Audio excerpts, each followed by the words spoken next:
we're going to step-by-step set up your little green sprouts garden. You can follow along with the directions in your Little Green Thumbs manual starting on page 10. You'll need a Phillips head screwdriver. This is the only tool not included in your Little Green Thumbs garden kit. You'll require your linking cord, that's to connect your two lights together.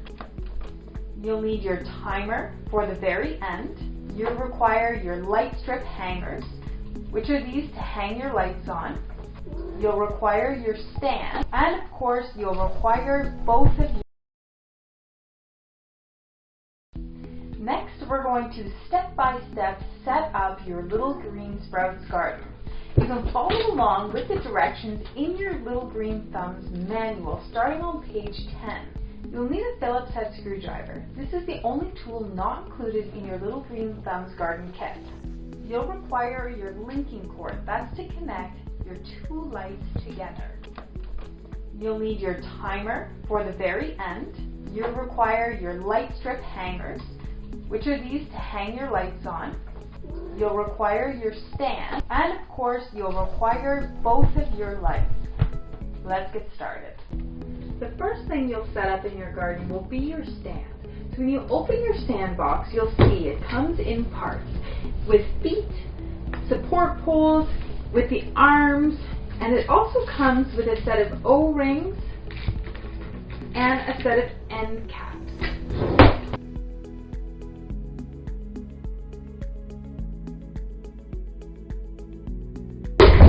Once you've set your support bars into your bases, you want to put one O-ring onto each support bar.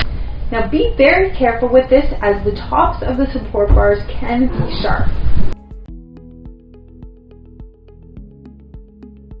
After placing your O-rings on, you want to place one light grip on each, and you want to make sure that you line up facing inwards on the straight edge of your base. After that, if your stand comes with wing nuts, you can go ahead and screw them in on either side.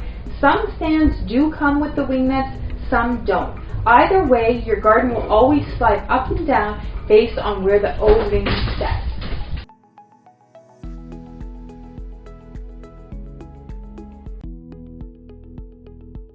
As your very last step, you want to put your end caps on the very top of the support bars.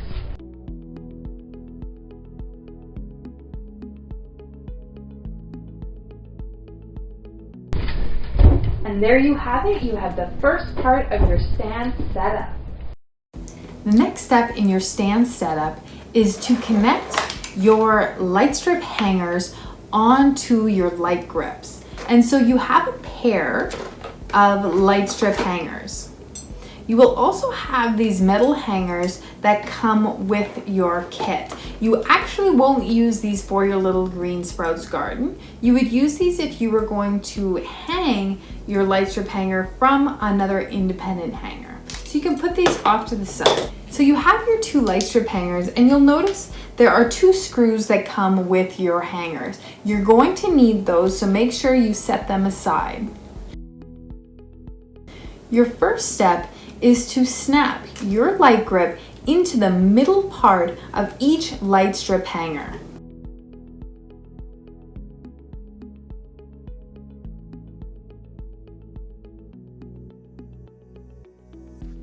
After you have snapped each light strip hanger onto the light grip, you're going to secure them with the screw. So you'll just tip over your stand, and you'll notice there's a hole right in the middle of your light strip hanger. You're just going to put your screw in there, grab your Phillips head, and just make sure that you screw it all the way in.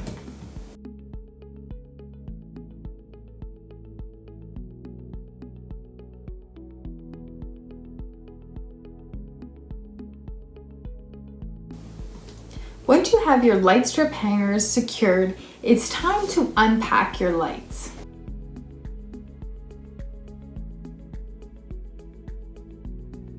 There are some materials in your light boxes that you will not use for this garden setup.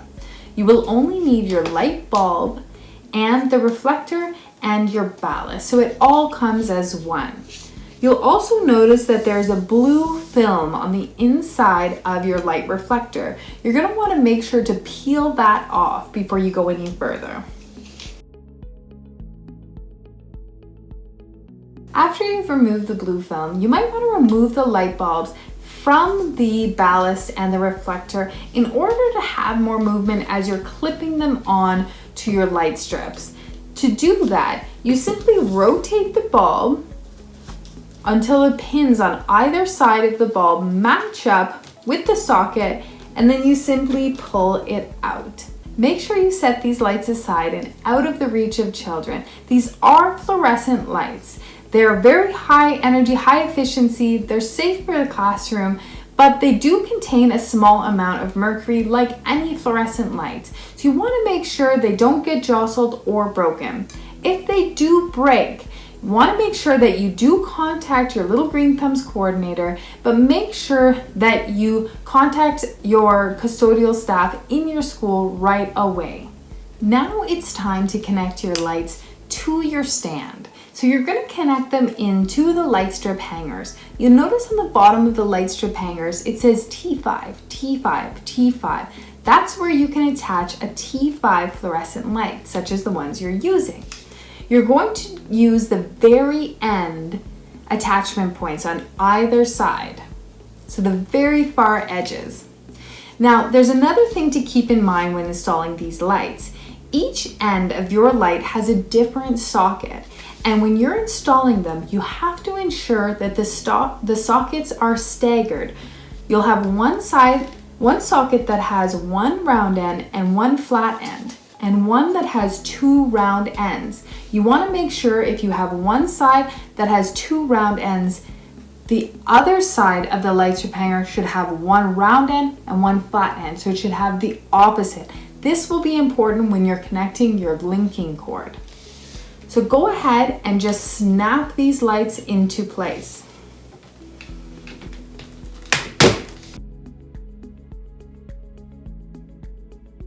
So once you've attached your lights, it's time to put your light bulbs back in. It may be easiest to do this by just tilting your stand and reinstalling the light bulbs the same way you took them out. So making sure that the sockets are lined up at the end, and you'll want to ensure that you slide your pins in either side and then turn to lock in. Make sure that it's locked into place. And again, make sure the lights lock into place. Next, you will attach your linking cord. So go ahead and take it out of the package. You'll also need a power cord. So you can take one power cord out of the light boxes. You'll need one.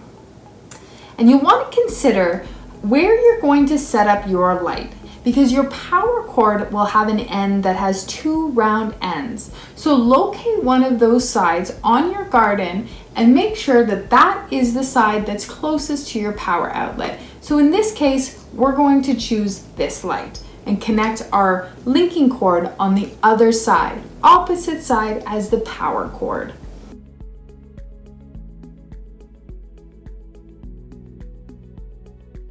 And so you want to make sure when you're installing your linking cords and your power cords that your cords have a firm fit into the light sockets.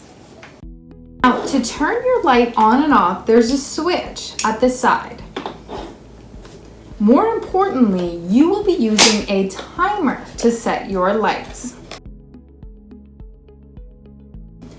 This is the timer that most of you will be using. There are many other styles of timers, so make sure to read the instructions on the specific timer that you'll be using. This timer has depressible pegs, so if the pegs are down, that means that the light will come on during that time. If they're up, it means the light will be off. The first step you want to do is to turn the center to make sure that this arrow points at the current time. You also want to make sure you check the side switch and make sure that it's on timer mode. If you ever want to override the timer, simply switch to on. Set your timer for for about 10 hours of light